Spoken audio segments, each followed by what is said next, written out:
190 million pound reference corruption case میں اسلام آباد کی احتساب عدالت کا کہنا ہے کہ بانی P T I Imran Khan corruption اور کرپٹ پریکٹس کے مرتکب پائے گئے ہیں۔ بانی پی ٹی آئی کو نیب آرڈیننس کی شق 10A کے تحت 14 سال قید اور 10 لاکھ روپے جرمانے کی سزا سنائی گئی، جبکہ ان کی اہلیہ بشرا بی بی کو بانی پی ٹی آئی کی معاونت اور غیر قانونی سرگرمیوں کی حوصلہ افزائی پر 7 سال قید اور 5 لاکھ روپے جرمانے کی سزا سنائی گئی۔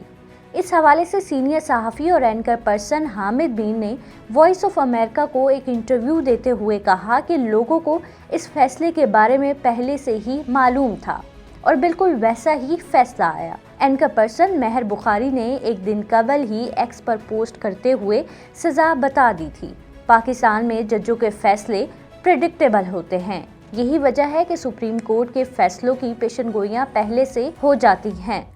فیصلے کے بارے میں لوگوں کو پہلے سے معلوم ہونے کی کچھ وجوہات تھیں، جس میں سب سے پہلی وجہ یہی تھی کہ جج صاحب فیصلے کو بار بار مؤخر کر رہے تھے، جس کی وجہ سے صحافیوں میں تجسس پیدا ہوا کہ فیصلے میں کیا ہے، اور انہوں نے فیصلے کے بارے میں پتہ لگانا شروع کر دیا۔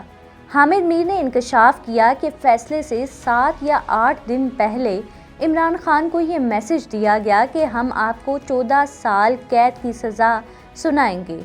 آپ نے زیادہ گالیاں نہیں دینی، جس پر عمران خان ہنس پڑے کہ یہ کس قسم کا پیغام لائے ہو،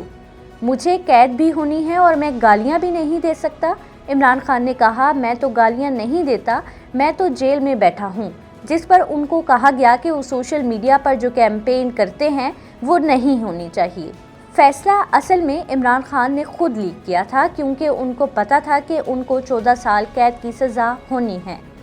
حامد میر نے القادری ٹرسٹ کیس کے حوالے سے بات کرتے ہوئے کہا کہ عمران خان کو تو سزا دے دی گئی، لیکن ملک ریاض جو مفرور ہے اس کا نام تک میڈیا پر چلانے کی اجازت نہیں۔ اگر ملک ریاض سے متعلق سوال کریں تو میڈیا اس کا نام کاٹ دیتا ہے۔ بطور صحافی میری بے بسی کا یہ عالم ہے کہ میں عمران خان کی تصویر اپنے پروگرام میں نہیں چلا سکتا،